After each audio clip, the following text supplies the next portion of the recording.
Travis Toth woke up during the massive windstorm early Tuesday morning to this massive tree slamming right through his house. The trunk just missed his head, he says, by about 5 feet. The home is now covered in a tarp where there were gaping holes, and he's staying with family until the place is livable again.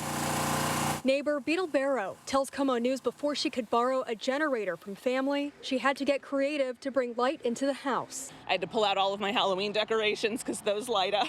So it looks like a haunted house in there right now. But at least it's, it was bright enough to see by last night. And down the street, Sandy Ellingson is relying on a gas stove for just about everything. To warm up water, to make hot chocolate, do dishes, and stay warm. She and her partner remember the tornado that hit Port Orchard in late 2018 that destroyed homes about a half-mile away. They say that's what led them to prepare for any kind of weather event. I've been here about 25 years, and this is the first time that's been out for over a day.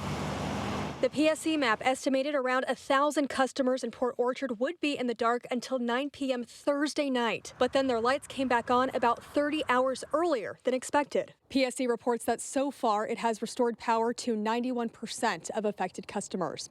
For now, reporting in Port Orchard, Jackie Kent, KOMO News.